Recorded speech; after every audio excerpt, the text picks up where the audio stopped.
हाँ जी, वाहिगुरु जी का खालसा वाहिगुरु जी की फतेह।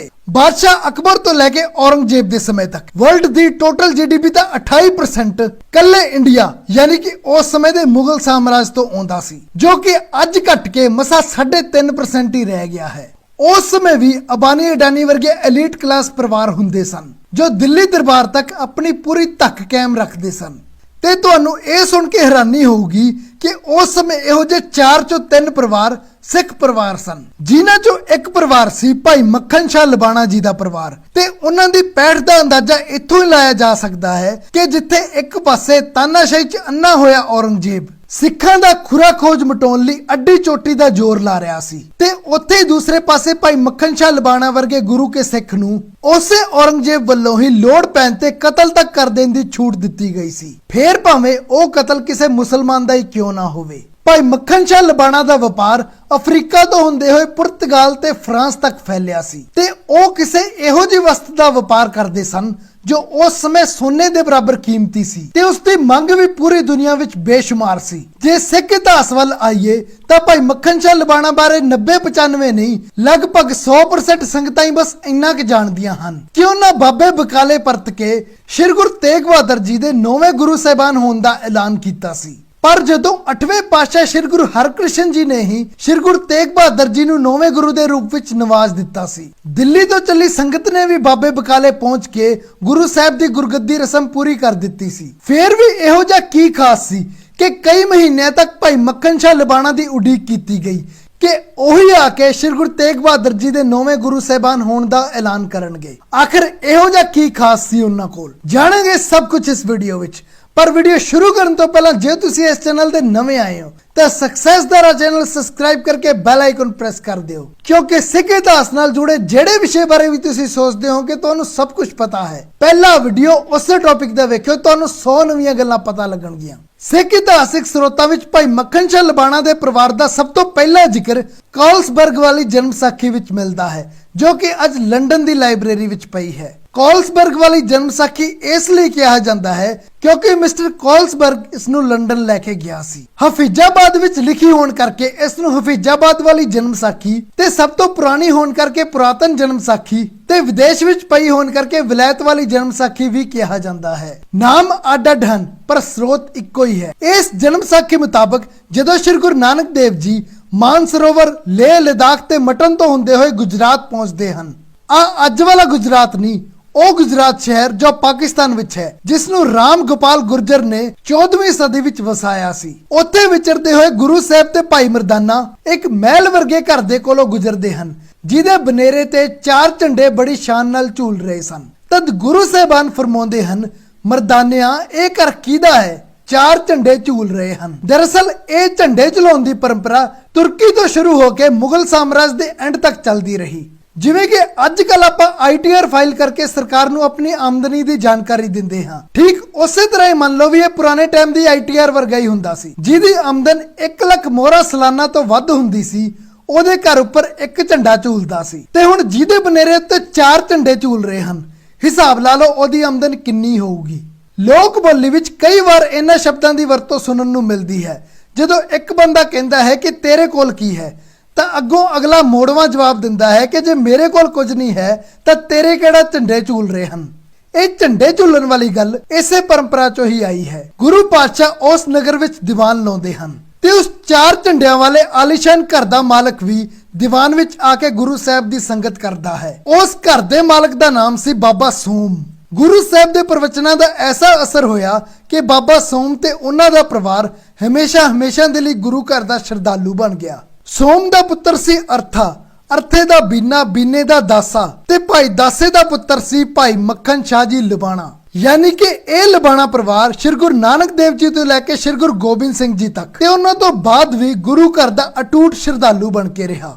ਪਰ ਸਿਰਫ 4 ਝੰਡੇ ਝੂਲਦੇ ਜਾਂ 4 ਲੱਖ ਮੋਹਰਾ ਸਾਲਾਨਾ ਆਮਦਨ ਦੱਸਣ ਮਾਤਰ ਨਾਲ ਭਾਈ ਮੱਖਣ ਸ਼ਾਹ ਲਬਾਣਾ ਦੇ ਕੱਦ ਦਾ ਅੰਦਾਜ਼ਾ ਨਹੀਂ ਲਾਇਆ ਜਾ ਸਕਦਾ, ਕਿਉਂਕਿ ਅੱਜ ਤੱਕ ਆਪਾਂ ਭਾਈ ਮੱਖਣ ਸ਼ਾਹ ਲਬਾਣਾ ਜੀ ਦਾ ਜਿੰਨਾ ਕਿ ਇਤਿਹਾਸ ਪੜ੍ਹਦੇ ਸੁਣਦੇ ਆਏ ਹਾਂ, ਉਹਦੇ ਨਾਲ ਤਾਂ ਐਦਾਂ ਦੀ ਛਵੀ ਮਨ ਵਿੱਚ ਬਣਦੀ ਹੈ ਕਿ ਕੋਈ 1-2 ਬੇੜੇ ਵਾਲਾ ਛੋਟਾ-ਮੋਟਾ ਵਪਾਰੀ ਹੋਊਗਾ, ਕਿਸੇ ਨੇੜੇ ਤੇੜੇ ਦੇ ਦਰਿਆ 'ਚ ਫਸ ਗਿਆ ਹੋਣਾ, ਅਰਦਾਸ ਕੀਤੀ ਤੇ ਗੁਰੂ ਸਾਹਿਬ ਨੇ ਬੇੜਾ ਪਾਰ ਲਾ ਦਿੱਤਾ। ਅਸਲ ਤਸਵੀਰ ਤਾਂ ਕਿਸੇ ਨੇ ਅੱਜ ਤੱਕ ਪੇਸ਼ ਹੀ ਨਹੀਂ ਕੀਤੀ, ਜਾਂ ਫਿਰ ਇੰਜ ਕਹਿ ਲਈਏ ਕਿ ਪੇਸ਼ ਕਰਨ ਦੀਆਂ ਕੋਸ਼ਿਸ਼ਾਂ ਤਾਂ ਹੋਈਆਂ, ਪਰ ਜਿੰਨੀ ਸਿੱਖਾਂ ਨੇ ਆਪਣੇ ਇਤਿਹਾਸ ਦੀ ਬੇਕਦਰੀ ਕੀਤੀ ਹੈ, ਉਨੀ ਸ਼ਾਇਦ ਹੀ ਹੋਰ ਕਿਸੇ ਕੌਮ ਨੇ ਕੀਤੀ ਹੋਊਗੀ। ਕੋਈ 4 ਦਹਾਕੇ ਪਹਿਲਾਂ ਪੰਜਾਬੀ ਯੂਨੀਵਰਸਿਟੀ ਪਟਿਆਲਾ ਨੇ ਆਲੋਚਨਾ ਨਾਮਕ ਮਾਸਿਕ ਪੱਤਰ ਵਿੱਚੋਂ ਭੱਟ ਬਈਆਂ ਦੇ ਆਲੋਚਨਾਤਮਕ ਅਧਿਐਨ ਨੂੰ ਆਧਾਰ ਬਣਾ ਕੇ ਇੱਕ ਕਿਤਾਬ ਛਾਪੀ ਸੀ, ਸੰਪੂਰਨ ਇਤਿਹਾਸ ਭਾਈ ਮੱਖਣ ਸ਼ਾਹ ਲਬਾਣਾ। ਤੇ ਇਸ ਤੋਂ ਪਹਿਲਾਂ ਕਿਰਪਾਲ ਕਜਾਇਕ ਨੇ ਇੱਕ ਕਿਤਾਬ ਲਿਖੀ ਸੀ, ਸਿਕਲੀਗਰ ਕਬੀਲੇ ਦਾ ਇਤਿਹਾਸ। ਤੇ ਸਭ ਤੋਂ ਪਹਿਲਾਂ 1882 ਵਿੱਚ ਲਬਾਣਾ ਬਰਾਦਰੀ ਦੇ ਦੇਸਾ ਸਿੰਘ ਬਰਸਿੰਘਾਂ ਦੀਆਂ ਰਚਨਾਵਾਂ ਨੂੰ ਆਧਾਰ ਬਣਾ ਕੇ ਰਣਧੀਰ ਸਿੰਘ ਰਿਸਰਚ ਸਕਾਲਰ ਨੇ ਕਿਤਾਬ ਲਿਖੀ ਸੀ, ਉਦਾਸੀ ਸਿੱਖਾਂ ਦੀ ਵਿਥਿਆ। ਇਹਨਾਂ ਸਾਰੀਆਂ ਕਿਤਾਬਾਂ ਵਿੱਚ ਭਾਈ ਮੱਖਣ ਸ਼ਾਹ ਲਬਾਣਾ ਤੇ ਉਹਨਾਂ ਦੇ ਪਰਿਵਾਰ ਦਾ ਡਿਟੇਲ ਵਿੱਚ ਇਤਿਹਾਸ ਸਾਂਝਾ ਕੀਤਾ ਗਿਆ ਸੀ। ਪਰ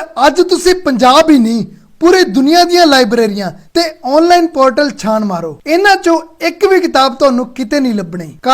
ਕਾਰਨ ਉਹੀ ਕੌਮ ਵੱਲੋਂ ਇਤਿਹਾਸਿਕ ਸਰੋਤਾਂ ਦੀ ਬੇਕਦਰੀ। ਇਤਿਹਾਸਕਾਰ ਹਰਪਾਲ ਸਿੰਘ ਕਸੂਰ ਹੁਣਾਂ ਦੀ ਪੁਸ਼ਤੈਨੀ ਲਾਇਬ੍ਰੇਰੀ ਵਿੱਚ ਅੱਜ ਵੀ ਕੁਝ ਇਹੋ ਜਿਹੇ ਦਸਤਾਵੇਜ਼ ਮੌਜੂਦ ਹਨ, ਜਿਨ੍ਹਾਂ ਚੋਂ ਪਤਾ ਚੱਲਦਾ ਹੈ ਕਿ ਭਾਈ ਮੱਖਣ ਸ਼ਾਹ ਲਬਾਣਾ ਦਾ ਵਪਾਰ ਸਮੁੰਦਰ ਰਾਹੀਂ ਅਫਰੀਕਾ ਤੋਂ ਹੁੰਦੇ ਹੋਏ ਯੂਰਪ ਤੇ ਪੁਰਤਗਾਲ ਤੇ ਫਰਾਂਸ ਤੱਕ ਫੈਲਿਆ ਹੋਇਆ ਸੀ। ਕੁਝ ਸਮਾਂ ਪਹਿਲਾਂ ਤੱਕ ਅਫਰੀਕਾ ਦੇ ਮੁਲਿੰਦੀ ਵਿੱਚ ਭਾਈ ਮੱਖਣ ਸ਼ਾਹ ਲਬਾਣਾ ਤੇ ਉਸ ਸਮੇਂ ਦੇ ਭਾਰਤੀ ਵਪਾਰੀਆਂ ਨੂੰ ਸਮਰਪਿਤ ਇੱਕ ਮਿਊਜ਼ੀਅਮ ਬਣਾਇਆ ਹੋਇਆ ਸੀ, ਜਿਹਦੀ ਛੱਤ ਤੇ ਨਿਸ਼ਾਨ ਸਾਹਿਬ ਝੂਲਦਾ ਸੀ। ਅਸਲ ਵਿੱਚ ਇਹ ਮਿਊਜ਼ੀਅਮ ਉਸ ਸਮੇਂ ਭਾਈ ਮੱਖਣ ਸ਼ਾਹ ਲਬਾਣਾ ਹੋਣਾ ਦਾ ਸਥਾਪਿਤ ਕੀਤਾ ਹੋਇਆ ਇੱਕ ਵਿਸ਼ਾਲ ਗੋਦਾਮ ਸੀ, ਜਿਹਦੇ ਵਿੱਚ ਉਹ ਆਪਣਾ ਮਾਲ ਸਟੋਰ ਕਰਕੇ ਰੱਖਦੇ ਸਨ। ਇਮਾਰਤ ਪੁਰਾਣੀ ਹੋਣ ਕਰਕੇ ਅੱਜ ਉਹ ਮਿਊਜ਼ੀਅਮ ਤਾਂ ਉੱਥੇ ਨਹੀਂ ਹੈ, ਪਰ ਉਸ ਸਮੇਂ ਦੇ ਡਾਕੂਮੈਂਟ ਉਹਨਾਂ ਨੇ ਜ਼ਰੂਰ ਸੰਭਾਲ ਰੱਖੇ ਹਨ। ਭਾਈ ਰਤਨ ਸਿੰਘ ਭੰਗੂ ਹੁਣਾਂ ਦੇ ਲਿਖੇ ਪ੍ਰਾਚੀਨ ਪੰਥ ਪ੍ਰਕਾਸ਼ ਗ੍ਰੰਥ ਮੁਤਾਬਕ ਜਦੋਂ ਤੀਸਰੇ ਪਾਤਸ਼ਾਹ ਨੇ ਧਰਮ ਪ੍ਰਚਾਰ ਕਰਨ ਲਈ ਮੰਜੀ ਪਰੰਪਰਾ ਦੀ ਸ਼ੁਰੂਆਤ ਕੀਤੀ, ਤਾਂ ਦੂਰ ਵਿਦੇਸ਼ਾਂ ਤੱਕ ਪਹੁੰਚ ਹੋਣ ਕਰਕੇ ਭਾਈ ਮੱਖਣ ਸ਼ਾਹ ਲਬਾਣਾ ਦੇ ਪਿਤਾ ਭਾਈ ਦਾਸਾ ਜੀ ਨੂੰ ਕਾਬੁਲ, ਰੂਸ ਤੇ ਅਫਰੀਕਾ ਵੱਲ ਧਰਮ ਪ੍ਰਚਾਰ ਕਰਨ ਦੀ ਸੇਵਾ ਲਾਈ ਗਈ ਸੀ।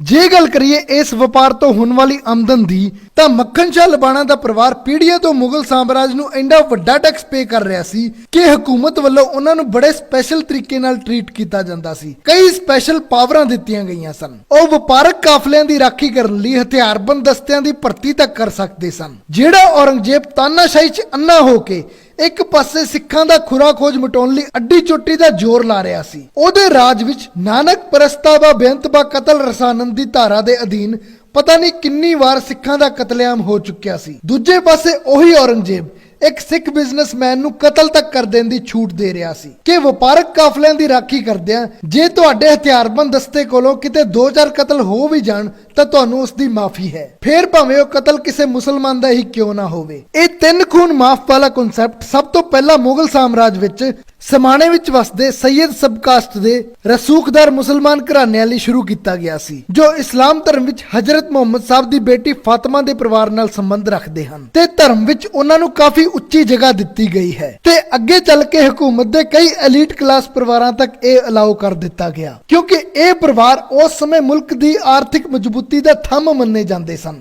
ਅੱਜ ਵੀ ਜੇ ਆਪਾਂ ਦਿੱਲੀ ਦੇ ਪੁਰਾਣੇ ਜ਼ਮੀਨੀ ਦਸਤਾਵੇਜ਼ ਤੇ ਜਮਾਬੰਦੀਆਂ ਕਢਾ ਕੇ ਵੇਖੀਏ ਤਾਂ ਕਨਾਟ ਪਲੇਸ, ਲਾਲ ਕਿਲਾ, ਭਾਗਲਪੁਰ, ਇਹ ਸਾਰਾ ਇਲਾਕਾ ਉਸ ਸਮੇਂ ਇਹਨਾਂ ਰਸੂਖਦਾਰ ਪਰਿਵਾਰਾਂ ਕੋਲ ਹੀ ਸੀ। ਪਰ ਇੰਨਾ ਸਭ ਕੁਝ ਸੁਣਨ ਤੋਂ ਬਾਅਦ ਇੱਕ ਗੱਲ ਤੁਹਾਡੇ ਦਿਮਾਗ ਵਿੱਚ ਕਦੋਂ ਦੀ ਸਿਰ ਚੁੱਕ ਰਹੀ ਹੋਊਗੀ ਕਿ ਇੰਨਾ ਪੈਸਾ, ਇੰਨੀ ਪਾਵਰ, ਆਖਰ ਲਬਾਣਾ ਪਰਿਵਾਰ ਇਹੋ ਜਿਹਾ ਕੀ ਵੇਚਦਾ ਸੀ ਕਿ ਧਨ ਦੌਲਤ ਦਾ ਕੋਈ ਹਿਸਾਬ ਕਿਤਾਬ ਹੀ ਨਹੀਂ ਸੀ। ਐ ਕਿ ਉਹਨਾਂ ਕੋਲ ਸੋਨੇ ਦੀ ਖਾਨ ਲੱਗੀ ਸੀ? ਹਾਂਜੀ, ਬਿਲਕੁਲ ਠੀਕ ਸੋਚ ਰਹੇ ਹੋ ਤੁਸੀਂ। ਇੱਕ ਨਹੀਂ ਸਗੋਂ ਕਈ ਖਾਨਾਂ ਸਨ, ਸੋਨੇ ਦੀਆਂ ਨਹੀਂ, ਇੱਕ ਇਹੋ ਜਿਹੀ ਚੀਜ਼ ਦੀਆਂ ਜੋ ਉਸ ਸਮੇਂ ਸੋਨੇ ਤੋਂ ਵੀ ਵੱਧ ਕੀਮਤੀ ਸੀ। ਲਬਾਣੇ ਸ਼ਬਦ ਦਾ ਅਰਥ ਹੁੰਦਾ ਹੈ ਲੂਣ ਦੇ ਬਾਣੀਏ, ਯਾਨੀ ਕਿ ਉਹ ਵਪਾਰੀ ਜੋ ਲੂਣ ਦਾ ਵਪਾਰ ਕਰਦੇ ਹਨ। ਪਰ ਲੂਣ ਇੰਨਾ ਕੀਮਤੀ ਕਿੱਥੇ ਹੁੰਦਾ ਹੈ?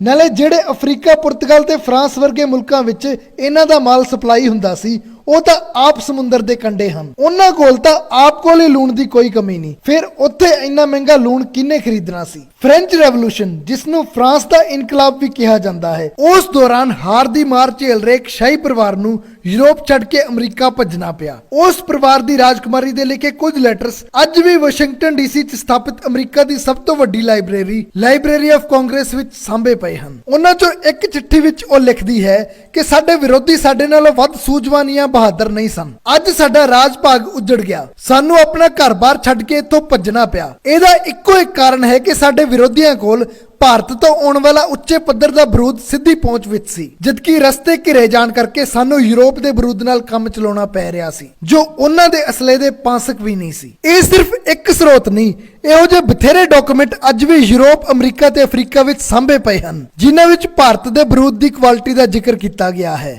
ਤੇ ਇਹ ਉਹ ਦੌਰ ਸੀ ਜਦੋਂ ਯੂਰਪ ਦੇ ਪੁਰਤਗਾਲ, ਸਪੇਨ, ਬ੍ਰਿਟਨ ਤੇ ਫਰਾਂਸ ਵਰਗੇ ਮੁਲਕਾਂ ਵਿੱਚ ਵੱਧ ਤੋਂ ਵੱਧ ਦੇਸ਼ਾਂ ਤੇ ਕਬਜ਼ਾ ਕਰਕੇ ਆਪਣਾ ਰਾਜ ਸਥਾਪਿਤ ਕਰਨ ਦੀ ਹੋੜ ਲੱਗੀ ਹੋਈ ਸੀ, ਤੇ ਇਹਦੇ ਲਈ ਚਾਹੀਦਾ ਸੀ ਵੱਡੀ ਗਿਣਤੀ ਵਿੱਚ ਬਰੂਦ, ਯਾਨੀ ਕਿ ਜੋ ਚੀਜ਼ ਸਾਰੀ ਦੁਨੀਆ ਵਿੱਚ ਸਭ ਤੋਂ ਜ਼ਰੂਰੀ ਸੀ, ਉਸ ਪਦਾਰਥ ਦੀ ਸਭ ਤੋਂ ਵਧੀਆ ਕੁਆਲਿਟੀ ਤੇ ਸਿਰਫ ਇੱਕੋ ਪਰਿਵਾਰ ਦਾ ਕੰਟਰੋਲ ਸੀ। ਜਿਵੇਂ ਕਿ ਅੱਜ ਸਾਰੀ ਦੁਨੀਆ ਨੂੰ ਤੇਲ ਚਾਹੀਦਾ ਹੈ ਤੇ ਤੇਲ ਦੀ ਸਪਲਾਈ ਦਾ ਕੰਟਰੋਲ ਸ਼ੇਖਾਂ ਦੇ ਹੱਥ ਵਿੱਚ ਹੈ। ਇਸੇ ਲਈ ਜਦੋਂ ਲੰਡਨ ਵਿੱਚ ਰਹਿੰਦੇ ਮਹਾਰਾਜਾ ਦਲੀਪ ਸਿੰਘ ਨੇ ਇੰਗਲੈਂਡ ਦੀ ਮਹਾਰਾਣੀ ਵਿਕਟੋਰੀਆ ਨੂੰ ਆਪਣੀ ਜਾਇਦਾਦ ਵਾਪਸ ਕਰਨ ਲਈ ਜਿੰਨੀਆਂ ਵੀ ਚਿੱਠੀਆਂ ਲਿਖੀਆਂ, ਹਰ ਚਿੱਠੀ ਵਿੱਚ ਉਹਨਾਂ ਦਾਦਰ ਇਲਾਕੇ ਦੀਆਂ ਲੂਣ ਦੀਆਂ ਖਾਨਾਂ ਵਾਪਸ ਕਰਨ ਦੀ ਮੰਗ ਜ਼ਰੂਰ ਕੀਤੀ, ਕਿਉਂਕਿ ਇਹਨਾਂ ਸਾਲਟ ਮਾਈਨਸ ਚੋਂ ਕੱਲਾ ਲੂਣ ਨਹੀਂ ਨਿਕਲਦਾ ਸੀ, ਨਾਲ ਹੀ ਨਿਕਲਦਾ ਸੀ ਸੋਨੇ ਜਿੰਨਾ ਕੀਮਤੀ ਇੱਕ ਚਿੱਟਾ ਪਦਾਰਥ, ਜਿਸ ਨੂੰ ਆਪਾਂ ਸ਼ੋਰਾ ਕਹਿੰਦੇ ਹਾਂ। ਰਸਾਇਣਿਕ ਨਾਮ ਹੈ ਪੋਟਾਸ਼ੀਅਮ ਨਾਈਟ੍ਰੇਟ, ਜਿਸ ਨਾਲ ਉਸ ਸਮੇਂ ਸਾਰੀ ਦੁਨੀਆ ਵਿੱਚ ਸਭ ਤੋਂ ਉਮਦਾ ਦਰਜੇ ਦਾ ਬਰੂਦ ਬਣਦਾ ਸੀ। ਕਰਮ ਸਿੰਘ ਹਿਸਟੋਰੀਅਨ ਲਿਖਦੇ ਹਨ ਕਿ ਇਸ ਚਿੱਟੇ ਸੋਨੇ ਦੀ ਅਹਿਮੀਅਤ ਇੰਨੀ ਸੀ ਕਿ ਇੰਨਾ ਮਹਿੰਗਾ ਹੋਣ ਦੇ ਬਾਵਜੂਦ ਵੀ ਮਹਾਰਾਜਾ ਰਣਜੀਤ ਸਿੰਘ ਨੇ ਕਦੀ ਲਬਾਣੇ ਪਰਿਵਾਰਾਂ ਤੇ ਟੈਕਸ ਨਹੀਂ ਸੀ ਲਾਇਆ। ਬਸ ਲਬਾਣੇ ਪਰਿਵਾਰਾਂ ਦੀ ਇੰਨੀ ਕੁ ਜ਼ਿੰਮੇਵਾਰੀ ਹੁੰਦੀ ਸੀ ਕਿ ਉਹ ਖਾਲਸਾ ਰਾਜ ਦੀ ਹਰ ਮੁਹਿੰਮ ਵਿੱਚ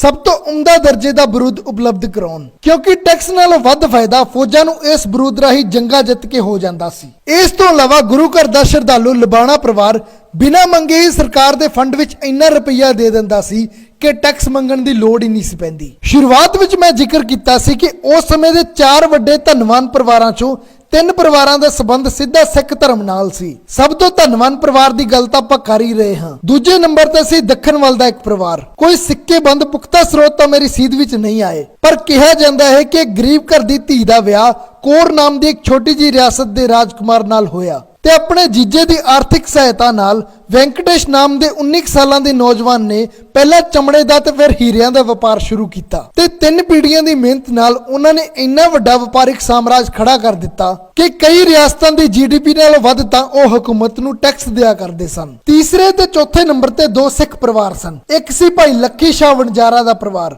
ਤੇ ਦੂਸਰੇ ਸੀ ਸਿੱਖ ਕੌਮ ਦੇ ਮਹਾਨ ਸ਼ਹੀਦ ਬੰਦ ਕਟਾਉਣ ਵਾਲੇ ਭਾਈ ਮਨੀ ਸਿੰਘ ਜੀ ਦਾ ਪਰਿਵਾਰ। ਤੇ ਐਦਾਂ ਬਿਲਕੁਲ ਨਹੀਂ ਹੈ ਕਿ ਸਾਰੇ ਐਲੀਟ ਕਲਾਸ ਪਰਿਵਾਰ ਸਿਰਫ ਆਪਣਾ ਹੀ ਘਰ ਭਰ ਰਹੇ ਸਨ। ਜਿੱਥੇ ਕਿਤੇ ਵੀ ਲੋੜ ਪਈ ਇਹਨਾਂ ਨੇ ਅੱਗੇ ਵੱਧ ਕੇ ਪੰਥ ਦੀ ਭਰਪੂਰ ਸਹਾਇਤਾ ਕੀਤੀ, ਬਿਨਾਂ ਇਸ ਗੱਲ ਦੀ ਪਰਵਾਹ ਕੀਤਿਆਂ ਕਿ ਹਕੂਮਤ ਦੇ ਬਾਗੀਆਂ ਦਾ ਖੁੱਲ੍ਹ ਕੇ ਸਾਥ ਦੇਣ ਨਾਲ ਦਿੱਲੀ ਦਰਬਾਰ ਨਾਲ ਰਿਸ਼ਤੇ ਖਰਾਬ ਹੋ ਸਕਦੇ ਸਨ, ਜਿਹਦਾ ਸਿੱਧਾ ਅਸਰ ਉਹਨਾਂ ਦੇ ਵਪਾਰ ਤੇ ਪੈਂਦਾ। ਇਤਿਹਾਸ ਵਿੱਚ ਜ਼ਿਕਰ ਮਿਲਦਾ ਹੈ ਕਿ 7ਵੇਂ ਪਾਤਸ਼ਾਹ ਸ੍ਰੀ ਗੁਰੂ ਹਰਿਰਾਏ ਜੀ ਦੀ ਅਗਵਾਈ ਵਿੱਚ ਸ੍ਰੀ ਕੀਰਤਪੁਰ ਸਾਹਿਬ ਵਿਖੇ ਇੱਕ ਮੀਟਿੰਗ ਚੱਲ ਰਹੀ ਹੈ। ਮੀਟਿੰਗ ਵਿੱਚ ਸ਼ਾਮਿਲ ਹਨ ਭਾਈ ਮਨੀ ਸਿੰਘ ਜੀ ਦੇ ਪਿਤਾ ਜੀ ਭਾਈ ਮਾਈ ਸਿੰਘ ਜੀ, ਭਾਈ ਲੱਖੀ ਸ਼ਾਹ ਵਣਜਾਰਾ ਜੀ ਤੇ ਭਾਈ ਮੱਖਣ ਸ਼ਾਹ ਲਬਾਣਾ ਤੇ ਉਹਨਾਂ ਦੇ ਪਿਤਾ ਜੀ। ਵਿਚਾਰਾਂ ਵਿੱਚ ਇਹ ਗੱਲ ਤੈਅ ਕੀਤੀ ਗਈ ਕਿ ਹਕੂਮਤ ਨਾਲ ਰਿਸ਼ਤੇ ਦਿਨੋ ਦਿਨ ਖਰਾਬ ਹੋ ਰਹੇ ਹਨ। ਹਾਲਾਤਾਂ ਨੂੰ ਧਿਆਨ ਵਿੱਚ ਰੱਖਦਿਆਂ ਸਾਨੂੰ ਜੰਗੀ ਨੀਤੀਆਂ ਮੁਤਾਬਕ ਕੋਈ ਇਹੋ ਜਿਹੀ ਥਾਂ ਇੱਕ ਵੱਡਾ ਖਿੱਤਾ ਖਰੀਦ ਲੈਣਾ ਚਾਹੀਦਾ ਹੈ ਜਿੱਥੋਂ ਕੱਲ ਨੂੰ ਹਕੂਮਤ ਦੇ ਖਿਲਾਫ ਜੰਗ ਲੜਦਿਆਂ ਸਾਨੂੰ ਯੁੱਧ ਨੀਤੀ ਮੁਤਾਬਕ ਫਾਇਦਾ ਮਿਲ ਸਕੇ। ਇਸ ਤੋਂ ਬਾਅਦ ਭਾਈ ਮੱਖਣ ਸ਼ਾਹ ਲਬਾਣਾ ਨੇ 70 ਪਿੰਡਾਂ ਦੀ ਜ਼ਗੀਰ ਖਰੀਦ ਕੇ ਗੁਰੂ ਸਾਹਿਬ ਨੂੰ ਸਮਰਪਿਤ ਕਰ ਦਿੱਤੀ। ਇਹ ਉਹੀ ਇਲਾਕਾ ਹੈ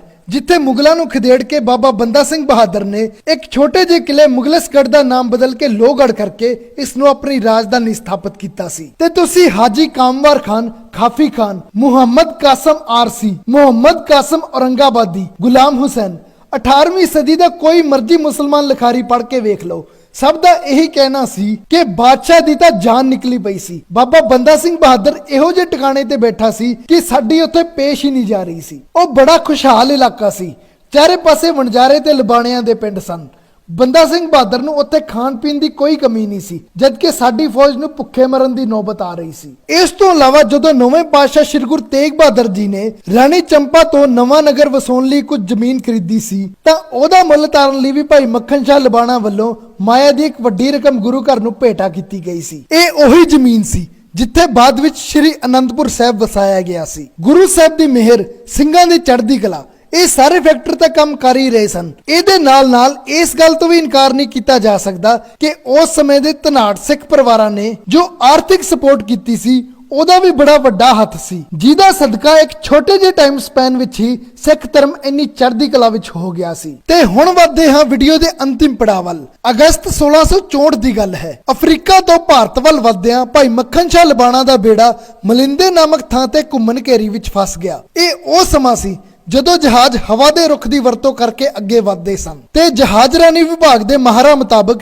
ਇਹ ਉਹ ਜ਼ੋਨ ਸੀ ਜਿੱਥੇ ਤਿੰਨ ਪਾਸਿਓਂ ਜ਼ੋਰਦਾਰ ਹਵਾਵਾਂ ਦੇ ਨਾਲ ਤੇਜ਼ ਮੀਂਹ ਵਰਦਾ ਸੀ ਤੇ ਇਹ ਜ਼ੋਨ ਆਏ ਸਾਲ ਪਤਾ ਨਹੀਂ ਕਿੰਨੇ ਤਗੜੇ ਜਹਾਜ਼ਾਂ ਦੀ ਕਬਰਗਾਹ ਬਣਦਾ ਸੀ। ਤੇ ਜਦੋਂ ਭਾਈ ਮੱਖਣ ਸ਼ਾਹ ਲਬਾਣਾ ਦਾ ਜਹਾਜ਼ ਇੱਥੇ ਘੁੰਮਣ ਘੇਰੀ ਵਿੱਚ ਫਸਿਆ ਤਾਂ ਉਹਨਾਂ ਸੱਚੇ ਮਨ ਨਾਲ ਗੁਰੂ ਪਾਤਸ਼ਾਹ ਦੇ ਚਰਨਾਂ ਵਿੱਚ ਅਰਦਾਸ ਬੇਨਤੀ ਕੀਤੀ ਤੇ ਗੁਰੂ ਮਹਾਰਾਜ ਦੀ ਕਿਰਪਾ ਸਦਕਾ ਬੇੜਾ ਪਾਰ ਵੀ ਲੱਗ ਗਿਆ। ਤੇ ਜਦੋਂ ਸ਼ੁਕਰਾਨਾ ਅਦਾ ਕਰਨ ਲਈ ਭਾਈ ਮੱਖਣ ਸ਼ਾਹ ਲਬਾਣਾ ਦਿੱਲੀ ਪਹੁੰਚੇ ਤਾਂ ਉਹਨਾਂ ਨੂੰ ਪਤਾ ਚੱਲਦਾ ਹੈ ਕਿ 8ਵੇਂ ਪਾਤਸ਼ਾਹ ਸ੍ਰੀ ਗੁਰੂ ਹਰਕ੍ਰਿਸ਼ਨ ਸਾਹਿਬ ਜੀ ਤਾਂ ਛੋਟੀ ਉਮਰੇ ਹੀ ਜੋਤੀ ਜੋਤ ਸਮਾ ਗਏ ਹਨ। ਨਾਲ ਹੀ ਸੰਗਤਾਂ ਤੋਂ ਪਤਾ ਚੱਲਦਾ ਹੈ ਕਿ 8ਵੇਂ ਪਾਤਸ਼ਾਹ ਦੇ ਅੰਤਿਮ ਬੋਲ ਸਨ, ਬਾਬਾ ਬਸੇ ਬਕਾਲੇ ਗ੍ਰਾਮ। ਸੋ ਗੁਰੂ ਸਾਹਿਬ ਦੇ ਕਥਨਾਂ ਮੁਤਾਬਕ ਭਾਈ ਮਨੀ ਰਾਮ ਜੋ ਕਿ ਬਾਅਦ ਵਿੱਚ ਭਾਈ ਮਨੀ ਸਿੰਘ ਬਣਦੇ ਹਨ ਤੇ ਦਰਗਾਈ ਮਲ ਦੀ ਅਗਵਾਈ ਵਿੱਚ ਸੰਗਤਾਂ ਦਾ ਇੱਕ ਵੱਡਾ ਜੱਥਾ ਗੁਰਗੱਦੀ ਰਸਮਾਂ ਦੀਆਂ ਵਸਤਾਂ ਲੈ ਕੇ ਬਾਬਾ ਬਕਾਲੇ ਵੱਲ ਗਿਆ ਹੈ। ਹੁਣ ਗੱਲ ਕਰੀਏ ਬਾਬੇ ਬਕਾਲੇ ਦੀ ਤਾਂ ਜਦੋਂ ਭਾਈ ਮੱਖਣ ਸ਼ਾਹ ਲਬਾਣਾ ਦਿੱਲੀ ਪਹੁੰਚੇ ਉਦੋਂ ਤੱਕ ਸ੍ਰੀ ਗੁਰੂ ਤੇਗ ਬਹਾਦਰ ਜੀ ਦੀ ਗੁਰਤਾ ਗੱਦੀ ਰਸਮ ਪੂਰੀ ਕੀਤੀ ਨੂੰ ਕਈ ਮਹੀਨੇ ਲੰਘ ਗਏ ਸਨ, ਪਰ ਹਜੇ ਤੱਕ ਇਸ ਦਾ ਖੁੱਲ੍ਹ ਕੇ ਐਲਾਨ ਨਹੀਂ ਸੀ ਕੀਤਾ ਗਿਆ। ਸੋ ਵੱਡਾ ਸਵਾਲ ਇਹ ਹੈ ਕਿ ਇਹੋ ਜਿਹਾ ਕੀ ਕਾਰਨ ਸੀ